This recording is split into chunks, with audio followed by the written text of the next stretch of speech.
The emergency beacon cut through the static of deep space like a scream in the dark. Sarah Chen looked up from her research notes, her coffee growing cold as she stared at the distress signal flashing on her communication console. 3 weeks into her xenobiology expedition to the Outer Rim, she had expected to find new plant species, maybe some interesting bacteria. She hadn't expected to find anyone in trouble. The signal was coming from Kepler 442b, a planet that was supposed to be uninhabited. The survey teams had marked it as barren except for some basic plant life.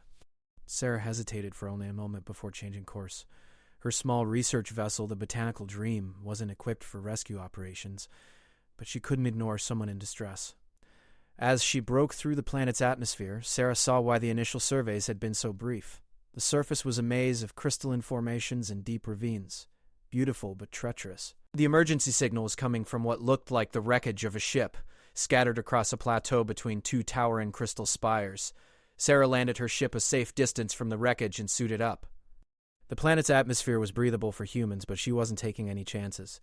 As she approached the crash site, she realized this wasn't any ship design she recognized. The metal was a deep purple black, and the hull was covered in strange flowing patterns that seemed almost organic. The ship had been torn apart by the impact. Pieces of it were embedded in the crystal formations around the crash site. Sarah called out, hoping to hear a response from any survivors, but only the wind answered her.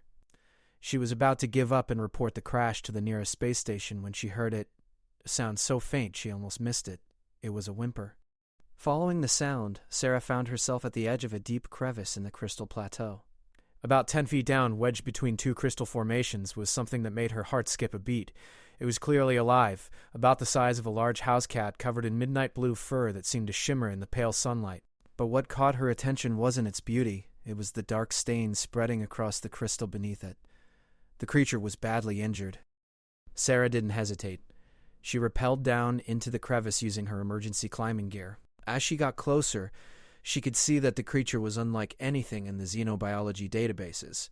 It had the general body shape of a big cat, but its limbs were longer and more elegant. Its fur wasn't quite fur. Each strand seemed to catch and reflect light like fiber optic cables. Most striking were its eyes, a brilliant amber color that seemed far too intelligent for a simple animal. The creature watched her approach with what Sarah could only describe as suspicious curiosity. It was clearly in pain. She could see a deep gash across its side and what looked like a broken leg. But it didn't try to flee or attack. Instead, it tilted its head and made a sound that was almost like a question. Sarah knelt down slowly, keeping her movements calm and non-threatening. She had spent years studying animal behavior, and this creature was displaying signs of intelligence she had rarely seen outside of humans and a few other sentient species. "Hey there," she said softly, her voice transmitted through her suit's external speakers. "I'm not going to hurt you. Let me help." The creature's ears, which were pointed and mobile like a cat's but larger, swiveled toward her voice. It made another sound, this one definitely communicative, though Sarah couldn't understand it. She pulled out her medical scanner and ran it over the creature. The readings were strange. Its internal structure was unlike anything in her databases, but she could see the extent of its injuries. The gash was deep but not immediately life-threatening. The leg was definitely broken. There were also signs of internal bleeding. Without immediate medical attention, this creature would die. Sarah made her decision. She opened her emergency medical kit and pulled out a broad-spectrum antiseptic and some synthetic skin patches. The creature watched her preparations with those unnervingly intelligent eyes, but didn't resist when she began to clean the wound. Working on an unknown alien species was risky. She had no idea how its biology worked, whether her human medicine would help or harm it. But she couldn't just leave it to die. As she worked, she found herself talking to the creature, explaining what she was doing. "This might sting a bit," she said as she applied the antiseptic. The creature flinched but didn't pull away. "I know you don't understand me, but I'm trying to help. That wound needs to be cleaned before I can close it." The synthetic skin patch bonded well with the creature's hide, sealing the gash. The bleeding stopped immediately. Sarah then carefully splinted the broken leg using materials from her kit. Throughout the entire process, the creature remained still, watching her face through her helmet visor.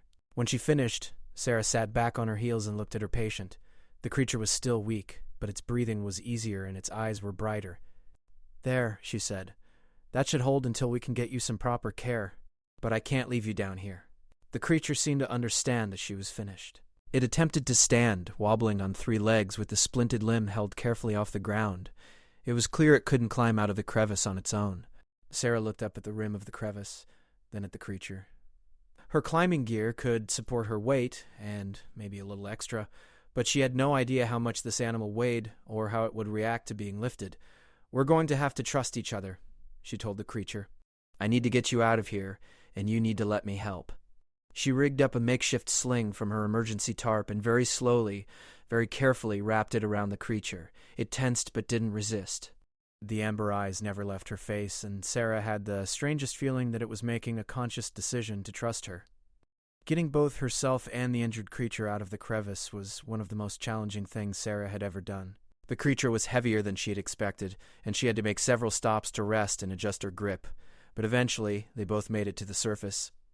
Sarah laid the creature on a flat section of crystal and knelt beside it, checking her work. The splint was holding, and there were no signs of fresh bleeding. The creature looked exhausted but alert. "Now what?" Sarah asked herself aloud.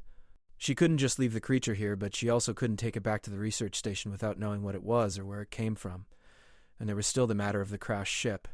She decided to investigate the wreckage more thoroughly. Maybe she could find some clue about where the creature had come from or who it belonged to. She set up a temporary shelter for her patient, a simple lean-to made from her emergency supplies, and left it with some water and a few food tablets to see if it would eat them. The wreckage was even more extensive than she had first realized. The ship had been huge, easily 10 times the size of her research vessel. As she explored the scattered pieces, Sarah found evidence of advanced technology far beyond human capabilities. The metal itself seemed to have self-healing properties, trying to reform even after being torn apart. Some of the fragments still pulsed with internal light, but it was what she found in what must have been the ship's computer core that made her blood run cold. The symbols were definitely writing, but not like any script she had ever seen. They seemed to flow and shift even as she looked at them, as if they were alive. But scattered among the alien text were symbols she did recognize, star charts showing human space, with specific systems marked in what could only be described as targeting indicators. This wasn't just any crash ship. This was a scout vessel, and it had been mapping human colonies. Sarah's hand shook as she took photographs of the symbols with her scanner. She needed to get this information to the authorities, but first she had to figure out what to do about the creature. If this was indeed a scout ship, then the creature might be the equivalent of an enemy soldier. But it was also just a young animal that had been hurt and needed help. When she returned to her makeshift shelter, she found the creature had managed to drink some of the water but had ignored the food tablets. It looked up at her approach, and again Sarah was struck by the intelligence in those amber eyes. "Your people were scouting our space, weren't they?" she asked, knowing it couldn't understand but needing to voice her thoughts. "But you're just a kid." You couldn't have known what they were planning. As if in response to her words, the creature made a sound that was unmistakably distressed. It struggled to stand on 3 legs and limped toward the wreckage of the ship, calling out in a voice that was heartbreakingly plaintive. Sarah realized what was happening. The creature wasn't just an animal that had been on the ship. It was looking for someone. Family, maybe. Pack members. Others of its kind who had been on the ship and were now, "Oh, honey," Sarah whispered. "They're gone, aren't they? You're all alone." The creature continued to call out, its voice growing weaker. When no answer came, it collapsed near the largest piece of wreckage and made a sound that was unmistakably grief. Sarah felt her heart break.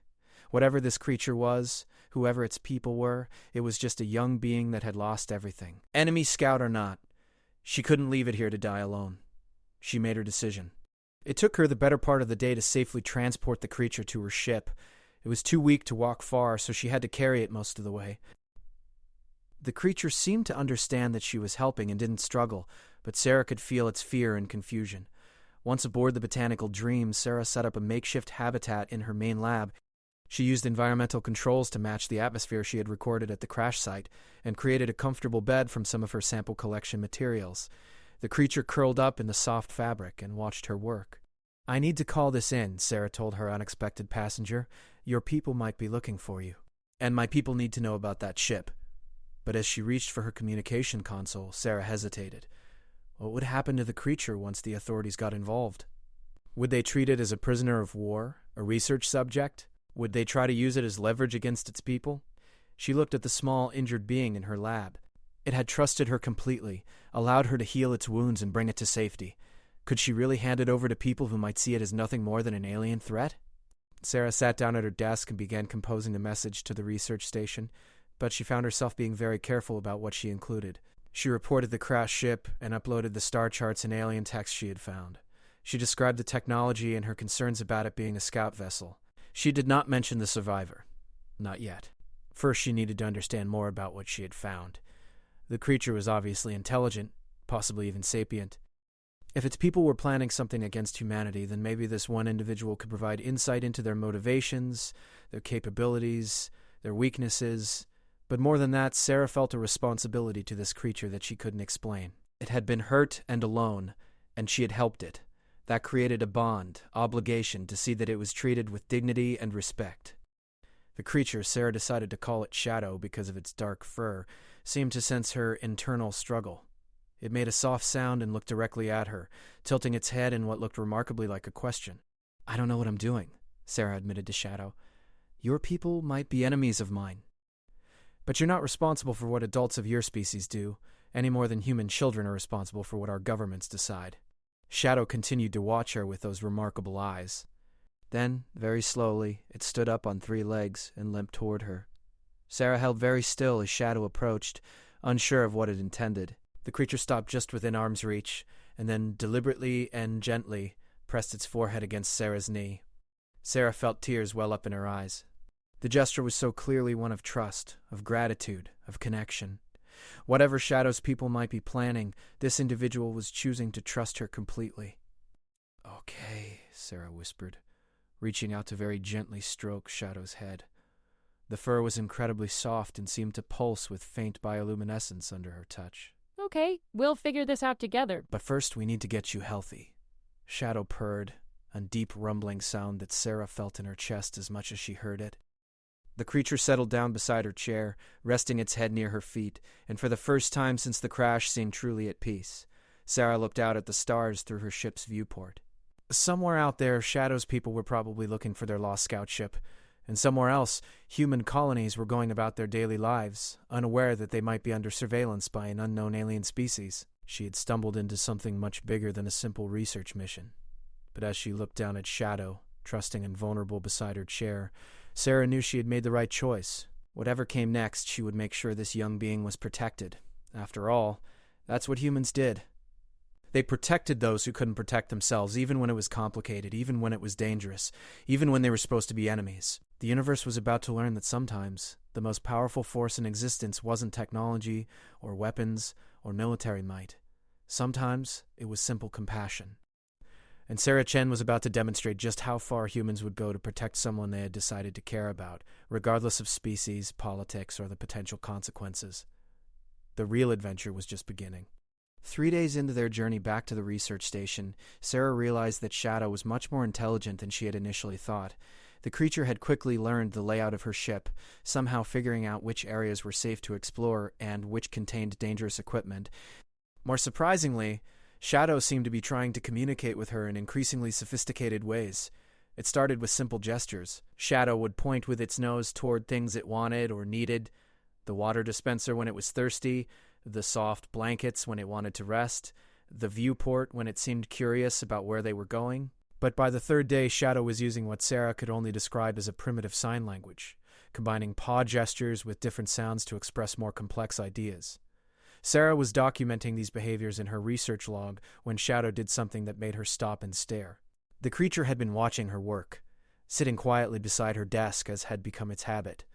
When Sarah paused to rub her tired eyes, Shadow reached out with one paw and very gently touched the datapad she had been writing on. On the screen was a simple diagram Sarah had drawn showing Shadow's skeletal structure based on her medical scans. Shadow looked at the diagram, then at Sarah, then back at the diagram. Very deliberately, Shadow used its claw to point at the image of its broken leg on the screen, then touched its own splinted limb, then looked back at Sarah with an expression that clearly said, "I understand what you're showing me." "Oh my God," Sarah whispered. "You can read diagrams." "You understand what this represents?" Shadow tilted its head and made a questioning sound. Sarah quickly pulled up more images on her datapad, pictures of different planets, star charts, simple mathematical equations. Shadow studied each one carefully, occasionally making sounds that seemed like recognition or confusion. When Sarah showed Shadow a picture of Earth, the creature became very still. It stared at the blue-green planet for a long time, then looked up at Sarah with what she was learning to recognize as Shadow's thinking expression.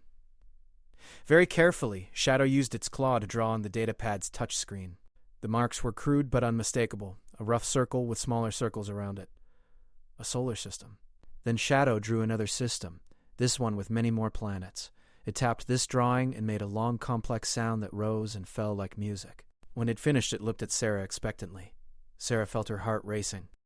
Shadow was trying to tell her something about its home system. But more than that, the creature was demonstrating abstract thinking, symbolic representation, and intentional communication. This wasn't just an intelligent animal. This was a sapient being, possibly as intelligent as a human child. "You're trying to tell me where you come from?" Sarah said softly. "That's your home system, isn't it?" Shadow bobbed its head, a gesture it had picked up from watching Sarah nod. Then it drew a line connecting the two solar systems and looked at Sarah with an expression she was learning meant important. Sarah understood. Shadow was trying to explain the connection between its people and humanity. The crashed scout ship, the star charts showing human colonies, it was all related to whatever relationship existed between their two species. "Are our people enemies, Shadow?" Sarah asked, even though she knew the creature couldn't understand her exact words. "Is that why your ship was mapping our space?" Shadow seemed to sense the serious tone of her question. It made a sound that was distinctly distressed and shook its head in the human gesture for no that it had learned from Sarah. Then it did something remarkable. Shadow placed one paw over Sarah's hand where it rested on the desk. With its other paw, it pointed at the drawing of Earth, then at the drawing of its home system, then pressed both paws together and made a soft, harmonious sound. Sarah felt tears in her eyes. "You're saying we should be together? Friends?" Shadow's ears perked up at the word friends, and it repeated the sound back to her, slightly mangled but recognizable. It was Shadow's first attempt at speaking a human word. "Friends," Sarah said clearly, and Shadow repeated it again, this time more accurately. Over the next hour, Sarah taught Shadow several basic words in English, while Shadow attempted to teach her some sounds from its own language. It was crude communication, but it worked.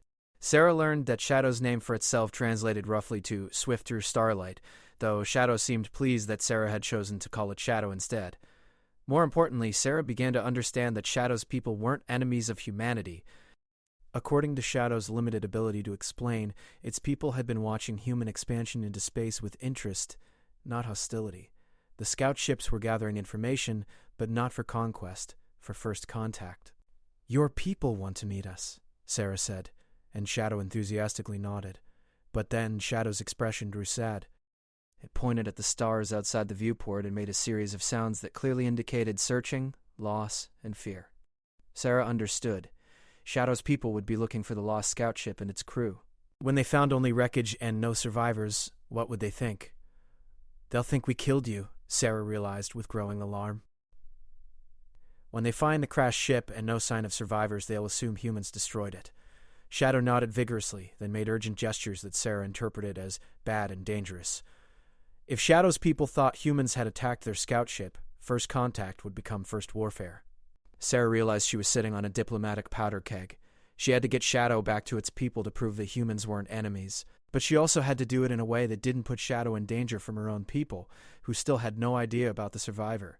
She made a decision that would have terrified her superiors. Sarah changed course, heading not for the research station but for the Outer Rim, where Shadow's people would most likely be searching for their lost scout. "I'm going to get you home," Sarah told Shadow. "And hopefully prevent a war in the process." Shadow seemed to understand the gravity of the situation. It curled up in its usual spot beside Sarah's chair, but this time it rested one paw on her foot, a gesture of comfort and solidarity that Sarah had come to cherish. As they traveled deeper into unexplored space, Sarah worked on preparing for what might be humanity's first contact with an alien species. She recorded everything she had learned about Shadow's behavior, intelligence, and attempts at communication. She documented the creature's clear sapience and its efforts to establish peaceful relations, but she also prepared for the possibility that things might go wrong. Sarah encrypted all her research and set up automated transmissions to be sent to Earth and the major human colonies if her ship was destroyed or she didn't check in within a specified time frame. If something happened to her, at least humanity would know what she had learned about Shadow's species. On the 5th day of their journey into unknown space, Shadow became restless. It spent hours at the viewport making soft calling sounds that grew more frequent and urgent as time passed. Sarah realized that Shadow was trying to contact its people, sending out some kind of signal that her instruments couldn't detect. That evening, Shadow's calls were answered. Sarah was reviewing her notes when every alarm on her ship went off at once. Her sensors were detecting massive energy signatures approaching from multiple directions, ships that were far larger and more advanced than anything in the human fleet. Shadow leaped up, its ears perked and its whole body vibrating with excitement. It pressed against the viewport, making sounds of joy and recognition. But then it seemed to remember something and turned to Sarah with an expression of worry. Sarah understood. Shadow was happy its people had found them, but it was concerned about what would happen to Sarah when they did. "It's okay," Sarah told Shadow, though her heart was pounding. "We knew this moment would come. Just remember, friends. Tell them we're friends." The first ship that came into visual range took Sarah's breath away. It was enormous, easily the size of a small city, and its hull had the same organic flow pattern she had seen on the crashed scout ship, but magnified and perfected. The ship seemed almost alive, pulsing with internal light and moving through space with predatory grace. More ships appeared, surrounding Sarah's tiny research vessel in a formation that was unmistakably military. Sarah counted at least 20 vessels, each one capable of reducing her ship to atoms without effort. Her communication console crackled to life, and a sound emerged that was unlike anything she had ever heard. It was clearly a voice, but it carried harmonics and undertones that no human throat could produce. The sound was beautiful and terrifying at the same time, the voice of an apex predator that had learned to speak. Shadow immediately responded, making a complex series of sounds that grew increasingly excited and urgent. Sarah could hear the pain and relief in Shadow's voice as it presumably told its story to whoever was speaking from the alien fleet. The response from the fleet was immediate and dramatic. Several of the ships moved closer to Sarah's vessel, and she could see what looked like weapons systems powering up. Bright lights appeared along the hulls of the alien ships, and Sarah's radiation detectors began clicking ominously. But Shadow's response was even more dramatic. The young creature placed itself directly between Sarah and the viewport, spread its injured body as wide as possible, and made a sound that Sarah had never heard before, a sound that was clearly protective and defiant. Shadow was shielding Sarah from its own people. The weapon sound stopped. The alien voice spoke again, this time with what sounded like surprise and confusion. Shadow responded with a long, complex vocalization that included the word friends spoken in English several times. Sarah decided to take a chance. She activated her ship's external speakers and spoke directly to the alien fleet. "My name is Dr. Reviser." "Sarah Chen," she said, hoping they could understand her language, or at least recognize the intent to communicate. "I found Shadow swift through starlight, injured and alone. I helped because it was hurt and needed care. We mean no harm. Shadow has been trying to tell me that our peoples should be friends." Shadow immediately began translating, or at least trying to. The young creature used a combination of its own language and the few English words it had learned to apparently explain what Sarah had said. The response was a long period of silence that stretched Sarah's nerves to the breaking point. Then, slowly, the weapons powered down. The alien voice spoke again, and this time Sarah thought she detected a different tone, curiosity rather than hostility. One of the ships began to approach Sarah's vessel more closely. It was smaller than the others, but still impressive, and as it drew near, Sarah could see what looked like docking ports extending from its hull. Shadow was practically vibrating with excitement. It looked at Sarah and made the sound that meant good and safe, then pointed at the approaching ship. "They want to bring us aboard," Sarah realized. "Shadow, are you sure this is safe?" Shadow pressed against Sarah's side and made the purring sound that Sarah had learned, indicated contentment and affection. Then it said, quite clearly, "Friends? Safe. Good." Sarah took a deep breath and opened her docking bay to accept the alien ship's connection. She had no choice but to trust Shadow's judgment, and more than that, she trusted the bond they had formed over the past few days. As the airlocks connected and pressurized, Sarah could hear sounds from the alien ship that were unlike anything she had ever experienced. There were voices, multiple voices, speaking in harmonies that were hauntingly beautiful. But underlying the voices was something else. The sound of movement, of large bodies moving with controlled power. Shadow limped to the airlock door and waited, practically dancing with anticipation despite its injured leg. When the door finally opened, Sarah got her first look at Shadow's people. They were magnificent and terrifying in equal measure. The adult aliens were much larger than Shadow, about the size of earth tigers, but built for intelligence as well as hunting. Their fur was darker than Shadow's and seemed to absorb light rather than reflecting it. They moved with fluid grace that spoke of perfect predatory efficiency. but it was their eyes that caught Sarah's attention. Like Shadow's eyes, they were bright amber, but they held depths of intelligence that were unmistakably sapient. These were not animals, they were people, as intelligent and aware as any human. The first alien through the airlock stopped when it saw Shadow and made a sound that was pure joy and relief. Shadow responded in kind, and the two creatures pressed their foreheads together in a gesture that was clearly familial affection. Shadow's family had found it. But when the adult alien looked at Sarah, its expression changed. The ember eyes studied her with an intensity that made Sarah feel like she was being evaluated by something that could kill her without effort if it chose to. Shadow immediately limped between Sarah and the adult alien, making urgent sounds and gesturing frantically. The young creature clearly was explaining what had happened, how Sarah had found and helped it. More aliens entered the airlock, and Sarah found herself surrounded by beings that her primitive hindbrain insisted were dangerous predators. But Shadow continued to position itself between Sarah and any alien that seemed too focused on her, chattering constantly in what was obviously an explanation or argument. Finally, the largest of the aliens, clearly the leader, approached Sarah directly. It moved with deliberate slowness, obviously trying not to appear threatening. When it was just a few feet away, it stopped and made a sound that was complex and beautiful. Shadow immediately began translating, using its mixture of alien sounds and English words. As near as Sarah could understand, the leader was introducing itself and expressing something that might have been gratitude. Sarah decided to respond in kind. She stepped forward slowly, keeping her movements calm and non-threatening, and spoke directly to the leader. "I'm honored to meet you," she said. "Shadow Swift through Starlight is very brave and very smart. I was happy to help." Shadow translated enthusiastically, and Sarah saw something remarkable happen. The leader's intimidating expression softened, and it made a sound that was unmistakably pleased. Then it did something that surprised everyone, including the other aliens. The leader lowered its massive head in what was clearly a bow of respect. Shadow made an excited sound and looked back and forth between Sarah and the leader, obviously delighted by this development. Then it limped over to Sarah and very gently took her hand in its mouth, not biting, just holding, and led her toward the leader. Sarah understood. Shadow was formally introducing her to its family. What followed was the strangest and most wonderful hour of Sarah's life. Through Shadow's enthusiastic translation and a combination of gestures, drawings, and shared mathematics, Sarah began to communicate with Shadow's people. They called themselves something that roughly translated to the Swift Ones, or Star Hunters, and they had indeed been preparing for first contact with humanity. The scout ship that had crashed had been on a peaceful mission, gathering information about human culture and technology to prepare for formal diplomatic contact. The loss of the ship and its crew had devastated Shadow's people and led them to fear the worst about human intentions. But Sarah's rescue of Shadow had changed everything. The concept of risking one's own safety to help an injured stranger, especially one from a different species, was something the Star Hunters valued above all else. In their culture, such an action created bonds of kinship that transcended species. By saving Shadow, Sarah had not just prevented a war, she had made herself family to the most feared predator species in the galaxy. The leader, who was apparently Shadow's parent, made a formal declaration that Shadow translated with obvious pride.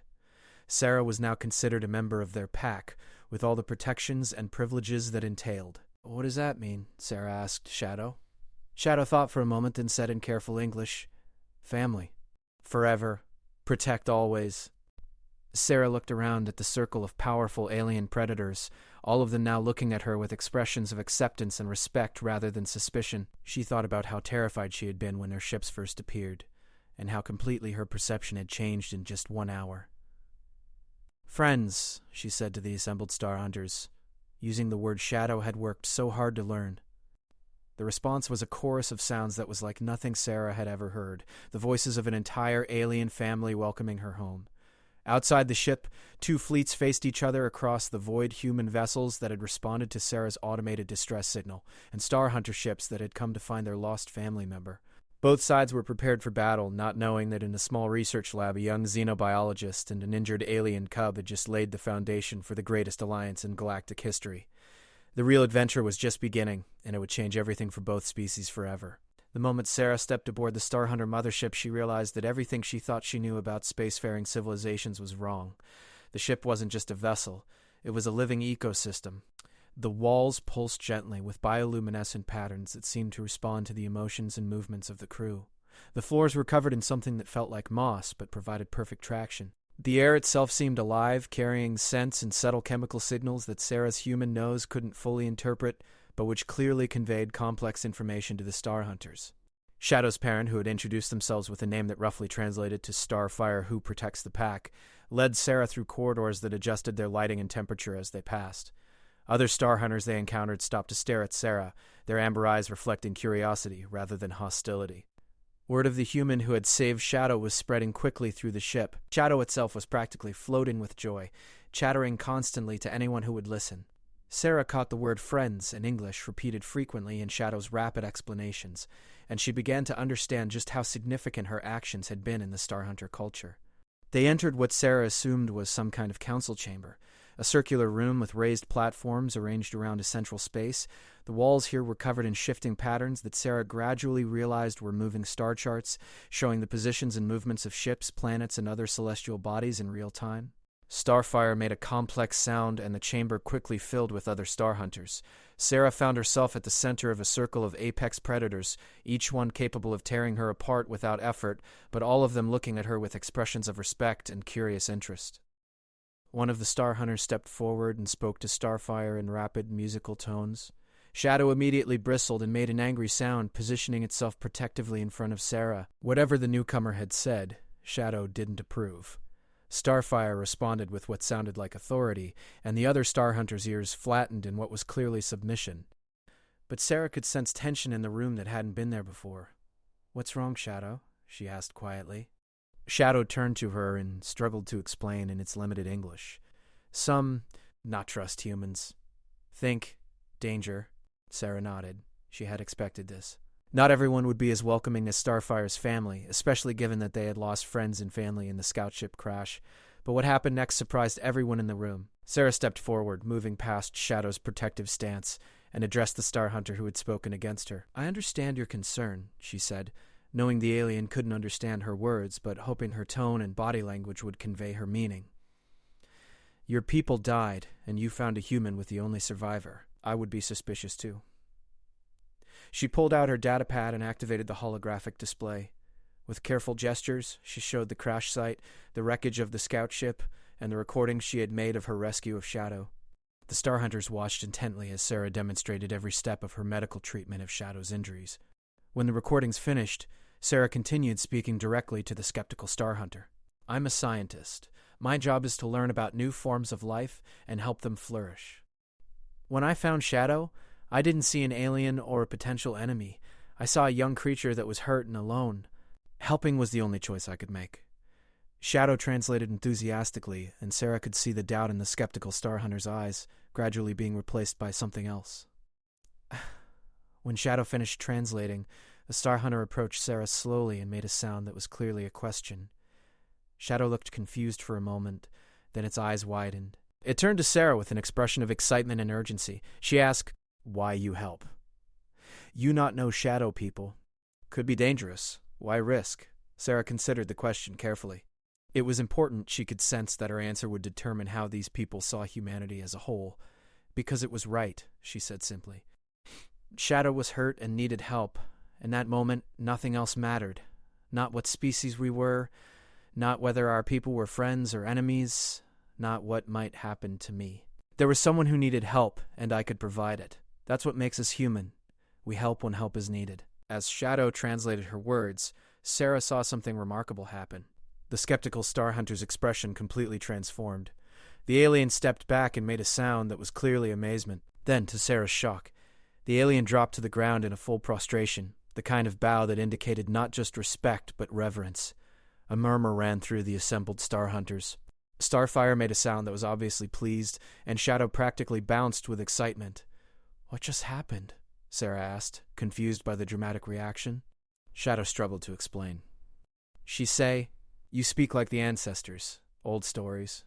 About people who help before thinking of danger.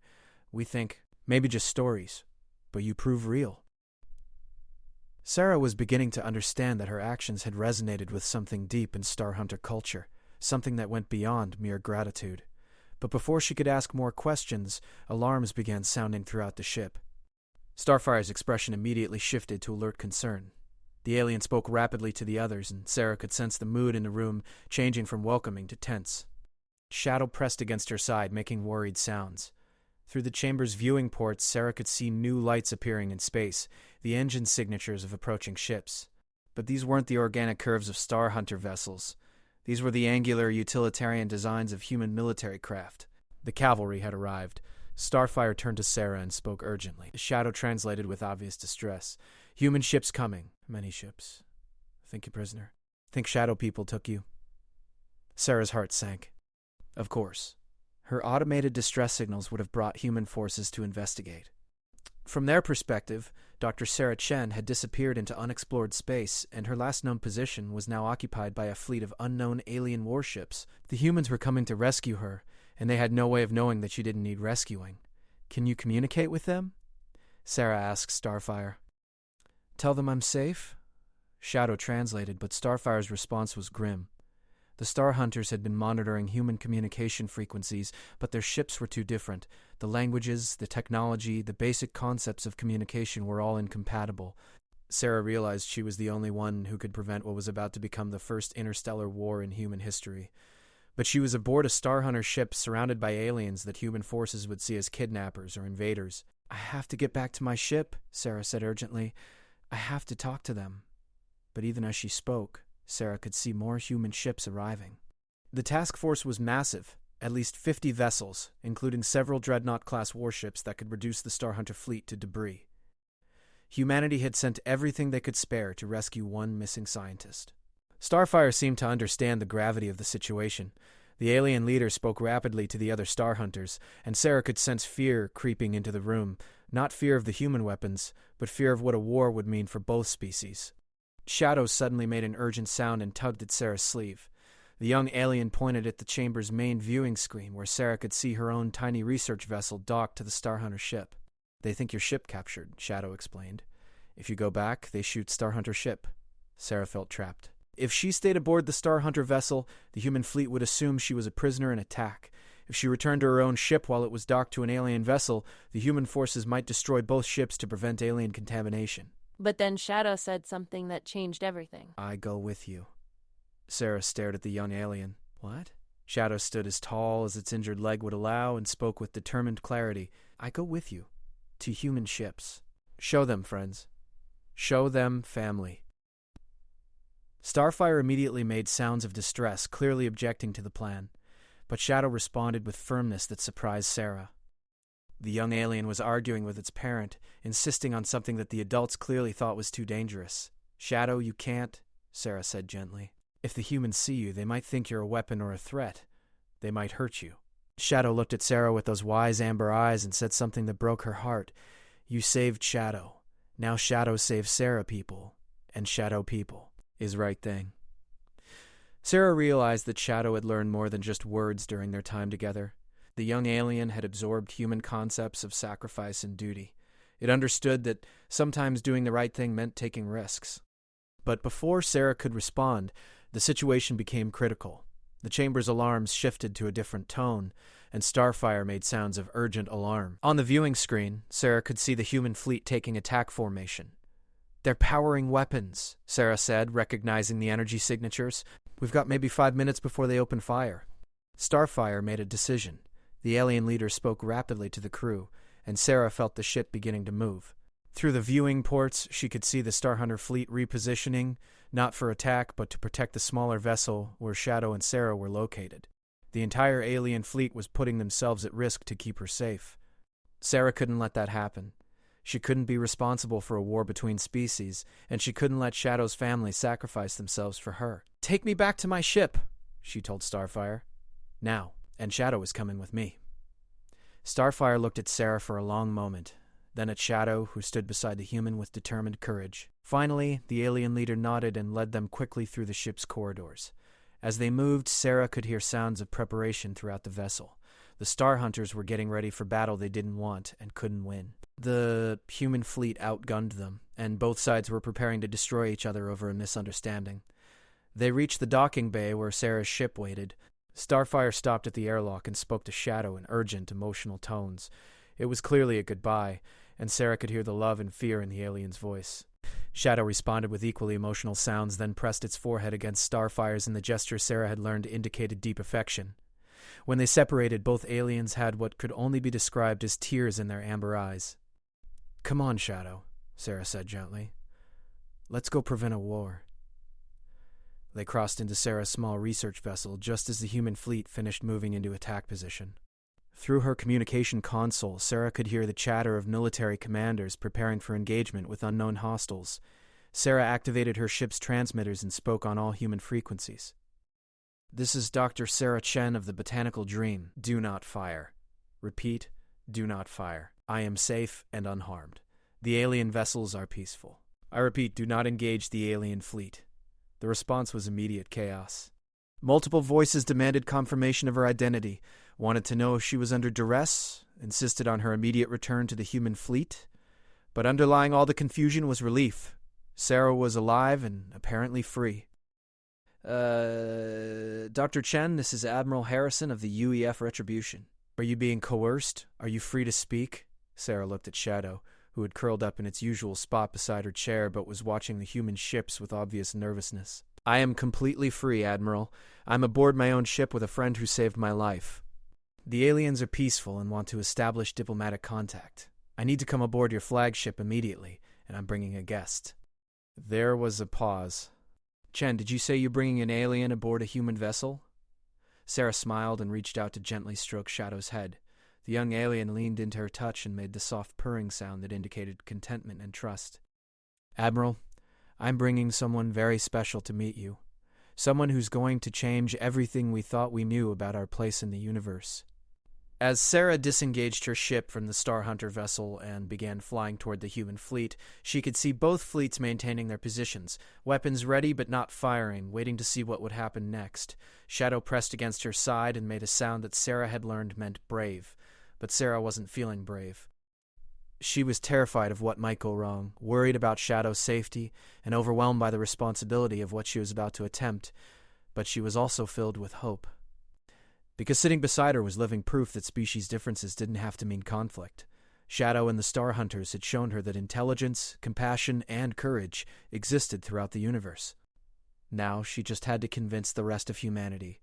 As they approached the massive bulk of the UEF Retribution, Shadow looked up at Sarah and said very clearly, "Friends?" Sarah smiled and nodded. "Friends. Always friends." Most important diplomatic meeting in human history was about to begin, led by a xenobiologist and an injured alien cub who had decided that friendship was more important than fear. The universe would never be the same. The docking bay of the UEF Retribution was filled with enough military personnel to invade a small planet. Admiral Harrison had taken no chances. Security teams, medical units, xenobiology specialists, diplomatic attachés, and even a full combat squad in powered armor lined the bay. They were all staring at Sarah's small research vessel, as if it might contain either salvation or destruction for the human race. Sarah could feel their tension through the hull of her ship. Through her viewports, she could see hundreds of eyes watching her, weapons held ready but not quite aimed. The entire human fleet was holding its breath, waiting to see what would emerge from her ship. "You ready for this, Shadow?" Sarah asked her companion, who was pressed against the viewport, staring at the assembled humans with obvious nervousness. Shadow made a sound that was half fear, half determination. The young alien had been extraordinarily brave throughout their journey to the human fleet, but now that they were actually here, the reality of the situation was setting in. Shadow was about to become the first of its species to meet humans face to face, and the weight of that responsibility was clearly affecting the young being. "Remember what we practiced?" Sarah said gently, stroking Shadow's head. "Stay close to me. If anyone seems threatening, get behind me, and if they try to separate us, you speak up loud and clear." Shadow nodded and repeated the phrase they had been working on. "Sarah friend, Sarah family. No hurt, Sarah." Sarah's heart swelled with pride and affection. In just a few days, Shadow had gone from a wounded animal to a young diplomat preparing to represent its entire species. The courage that took was incredible. "Dr. Chen," came Admiral Harrison's voice through her communicator, "we're ready to receive you. Please exit your vessel slowly and keep your hands visible." Sarah opened her ship's airlock and stepped out first, raising her hands to show she was unarmed. The assembled humans relaxed slightly when they saw she was uninjured and moving freely. But their tension immediately spiked again when Sarah turned back to her ship and called out, "Come on, Shadow! It's time. The reaction when Shadow emerged from the ship was unlike anything Sarah had ever witnessed. The entire bay went dead silent, as if several hundred people had collectively stopped breathing. Shadow stepped carefully out of the airlock, favoring its still healing leg, and looked around at the assembled humans with wide amber eyes. The young alien was beautiful and terrifying in equal measure. Even injured and walking on 3 legs, Shadow moved with a predatory grace that spoke of millions of years of evolution as an apex hunter. Its dark fur seemed to absorb the harsh lighting of the bay, and its alien features were unmistakably non-human. But what struck Sarah most was how small Shadow looked surrounded by all these armed humans. The alien that had seemed so magnificent among its own people now appeared young and vulnerable, far from home and completely dependent on Sarah for protection. Shadow pressed close to Sarah's side and made a soft sound of nervousness. The humans were staring, and some of them were raising weapons despite orders to stand down. "Easy," Sarah said, both to Shadow and to the humans. "This is swift through starlight, but you can call them Shadow. They're a friend." Admiral Harrison stepped forward slowly, his hand resting on his sidearm but not drawing it. He was a tall man in his 50s, with gray hair and eyes that had seen too many battles. He studied Shadow carefully, clearly trying to assess whether the alien represented a threat. "Chen," he said carefully, "can you verify that you're here of your own free will? Are you under any form of coercion or influence?" "I am completely free," Sarah replied firmly. "Shadow and their people saved my life after I rescued Shadow from a crashed scout ship. Everything I'm doing is my choice."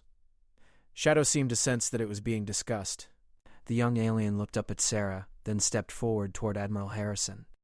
Every human in the bay tensed, weapons shifting minutely toward the alien.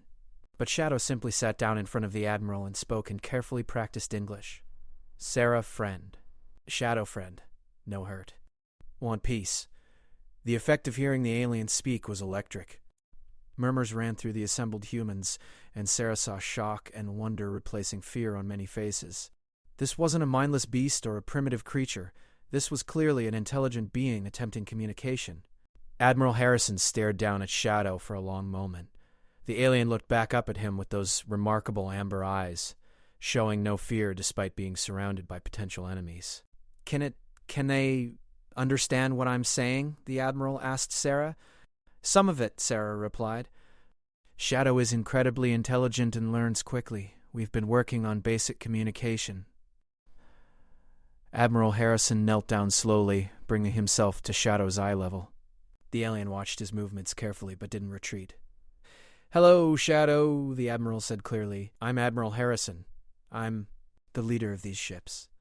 Shadow tilted its head in the thinking pose Sarah knew so well, then responded. "Harrison. Leader? Like Starfire leader Shadow people?" The Admiral's eyes widened. "Starfire is the leader of your people?" Shadow nodded enthusiastically. "Starfire pack leader. Strong, wise. Love Shadow much." Sarah could see the Admiral processing this information. Shadow wasn't just making contact as an individual. They were representing a structured society with leaders and families, just like humans. "Can you tell me why your people were in our space, Shadow?" Admiral Harrison asked gently. Shadow looked at Sarah, clearly wanting help with the complex concepts involved. Sarah nodded encouragingly. "Shadow people watch human people," Shadow said slowly. "Want to meet. Want to be friends, but scared. Not know if humans good or bad." "And now?" the Admiral asked. "What do your people think of humans now?" Shadow looked directly into the Admiral's eyes and said something that sent a shockwave through the entire bay. "Sarah saved Shadow. Sarah family now. Shadow people say humans have good hearts. Want to be friends forever." Admiral Harrison sat back on his heels, clearly stunned. Around the bay, Sarah could see humans lowering their weapons and looking at Shadow with new eyes. This wasn't an invader or a threat. This was a child trying to build bridges between worlds. "Dr. Chen," the Admiral said, standing slowly, "I think we need to have a very detailed conversation, and we need to establish formal communication with Shadow's people immediately." But before Sarah could respond, Shadow suddenly stiffened and made a sound of alarm. The alien was looking toward the bay's entrance, its ears flattened, and its body tense with fear. "What's wrong, Shadow?" Sarah asked, immediately concerned. Shadow pressed against Sarah's legs and made urgent sounds that Sarah had learned indicated danger. The young alien was looking at someone who had just entered the bay, and its reaction was one of pure terror.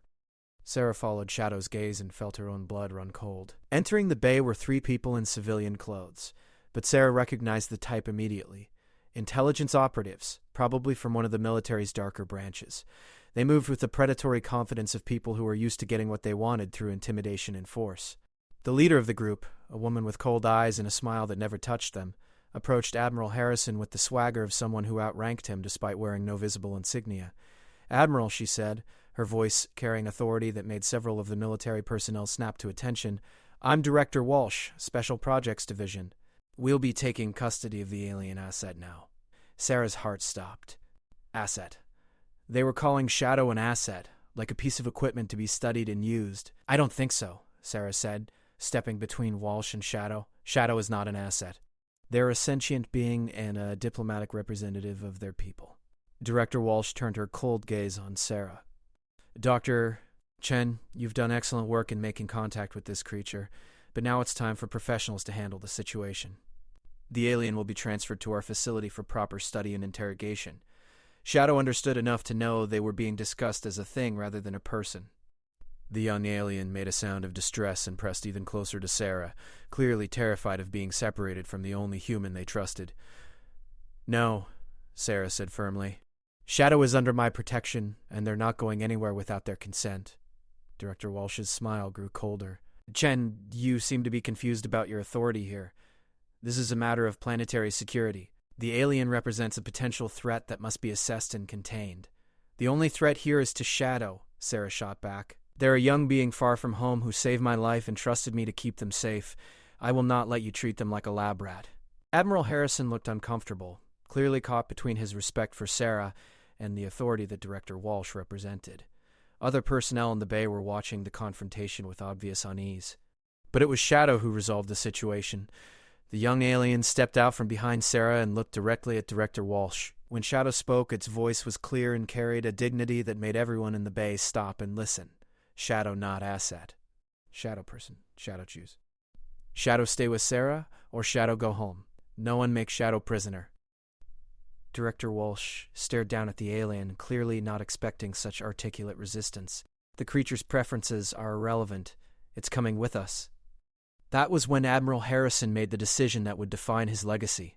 The veteran officer stepped between Director Walsh and Shadow, his face set in lines of stubborn determination. "No," he said simply. "Shadow is a diplomatic envoy from a peaceful alien species. They will be treated with the respect due to any foreign dignitary." Director Walsh's eyes flashed dangerously. "Admiral, you're making a serious mistake. This alien could be a spy, a weapon, or worse. Our security protocols clearly state—" "Our security protocols," Admiral Harrison interrupted, "also clearly state that we treat diplomatic contacts according to interstellar law and basic human decency. Shadow has committed no crimes, posed no threats, and actively seeks peaceful relations. They will be treated as an honored guest, not a prisoner." Sarah felt a surge of gratitude toward the Admiral, but she also knew that Director Walsh wasn't the type to give up easily. The woman was already reaching for her communication device, probably to contact her superiors and override the Admiral's decision. Shadow seemed to sense the continuing danger. The young alien looked around the bay at all the humans watching the confrontation, then made a decision that surprised everyone. Shadow limped to the center of the bay, where everyone could see clearly, and began to speak in the most formal tone Sarah had ever heard from the young alien. "Shadow speak for Star Hunter people," Shadow announced, its voice carrying through the silent bay. "Shadow people want peace with human people. Sarah prove humans have good hearts. Shadow people offer friendship, knowledge, protection." The alien paused and looked directly at Director Walsh. "But if humans hurt Shadow, if humans make Shadow prisoner, Star Hunter people think humans are enemies. Many Star Hunter ships, very strong ships. We'll protect Shadow family." The threat was subtle but unmistakable. Shadow was politely informing the humans that any mistreatment would be considered an act of war by a species that had just demonstrated superior technology and unknown military capabilities. Director Walsh's face went pale as the implications sank in. She had just been outmaneuvered by an injured alien child who had managed to turn a potential interrogation into a diplomatic incident with galactic consequences.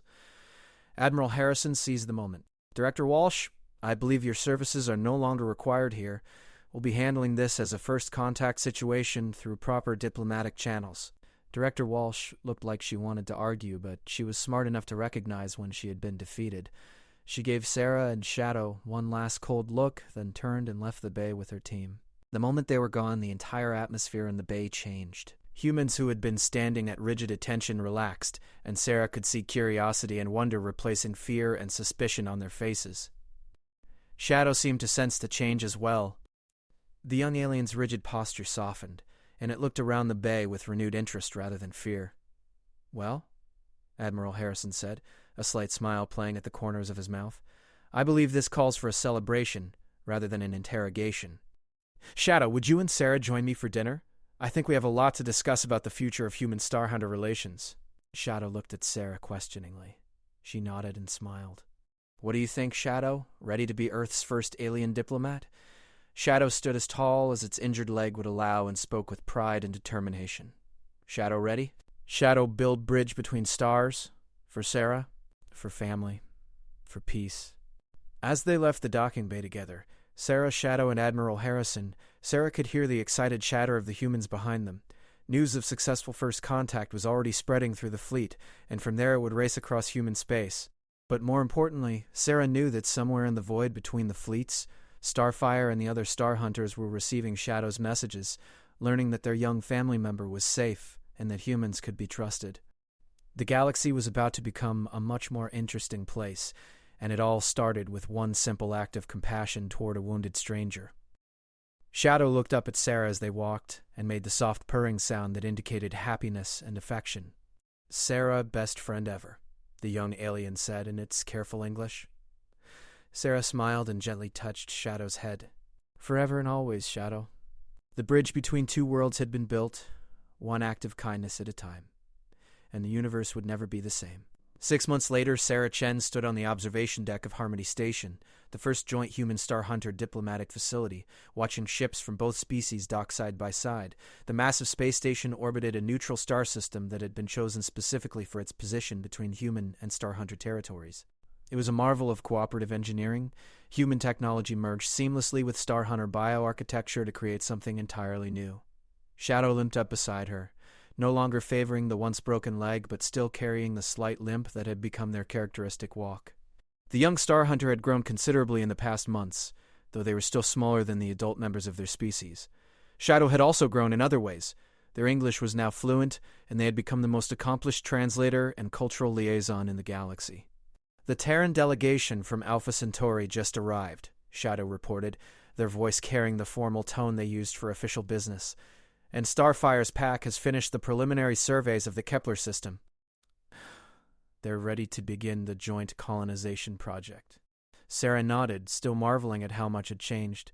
The joint colonization project was just one of dozens of cooperative ventures that had emerged from the alliance between humans and Star Hunters. Humans brought their adaptability and technological innovation, while Star Hunters contributed their advanced bioengineering and deep understanding of space ecosystems.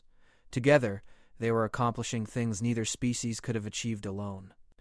"Any word from the Andromedan expedition?" Sarah asked. Shadow's ears perked up with excitement. 3 new species contacted, all peaceful. The Crystalline Collective wants to establish trade relations, and the Void Swimmers are interested in our terraforming techniques. Sarah smiled. The alliance between humans and Star Hunters had become a beacon for other species throughout the galaxy. What had started as first contact between two civilizations had evolved into a growing confederation of peaceful species working together for mutual benefit. The transformation hadn't been without its challenges. There had been political resistance on both sides, cultural misunderstandings, and even a few diplomatic crises. But through it all, the bond between Sarah and Shadow had remained strong, serving as a living example of what cooperation between species could accomplish.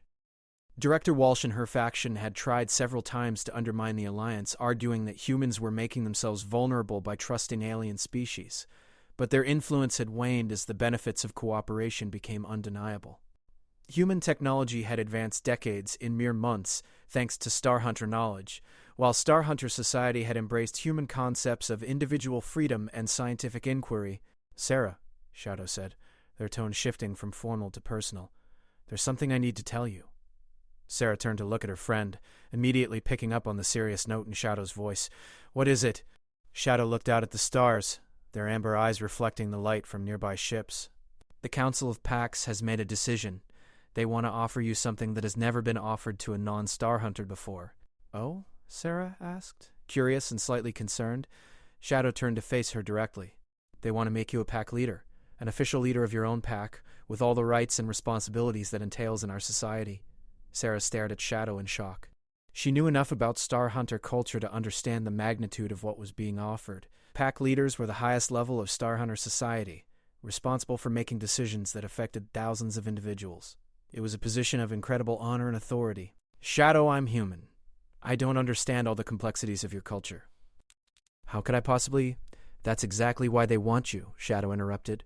You see things differently than we do. You ask questions we don't think to ask. And you've already proven that you'll protect pack members regardless of species. Sarah thought about all the humans who had joined the cooperative ventures between the species. Scientists, engineers, diplomats, even families who had chosen to live and work alongside Star Hunters. In many ways, she had already been acting as a leader for the human participants in the Alliance. What would it mean? She asked. Shadow's expression grew serious. It would mean that any human who chooses to live and work with Star Hunter packs would be under your protection and guidance. It would mean you'd have a voice in the Council of Packs when decisions affect both our peoples, and it would mean that you'd be formally recognized as family by every Star Hunter in the galaxy. Sarah felt tears welling up in her eyes. Family? Family, Shadow confirmed. The pack that saved you, the pack that protects you, the pack that you would die for, and that would die for you, forever. Before Sarah could respond, Starfire approached them on the observation deck. Shadow's parent had become a regular visitor to Harmony Station, serving as one of the primary Star Hunter representatives to the growing alliance.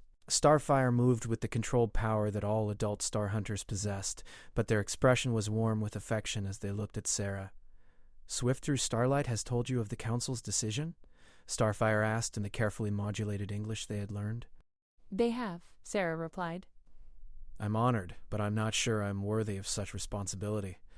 Starfire made the rumbling sound that was Star Hunter laughter. You saved a lost cub without thought of reward or recognition. You risked war with your own species to protect that cub. You spent 6 months helping our peoples learn to work together. If you are not worthy, then none of us are. Sarah looked out at the station around them, bustling with beings from multiple species working together in harmony. She thought about the joint colonies being established, the scientific discoveries being shared, the cultural exchanges that were enriching both civilizations. There's one condition, she said finally. Shadow and Starfire both tilted their heads in the questioning gesture that was universal among their species. Shadow comes with me, Sarah continued. If I'm going to lead a pack, I want Shadow as my second in command. We started this together, and we'll continue it together. Shadow's eyes widened in surprise and delight. Sarah, you would trust me with such responsibility? Sarah reached out and gently stroked Shadow's head, the same gesture of affection she had used when they first met. Shadow, you've been my partner and my guide in everything we've accomplished. I can't imagine doing this without you. Starfire made a sound of approval. It is as it should be. The one who builds bridges should be aided by the one who taught them the strength of the foundation. The ceremony took place 3 days later in the station's Great Hall, a soaring space that combined human architectural concepts with Star Hunter bioluminescent art.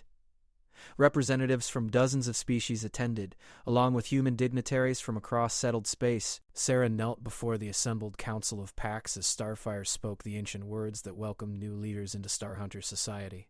The ceremony was conducted in the musical language of the Star Hunters, but Shadow provided simultaneous translation for the human observers.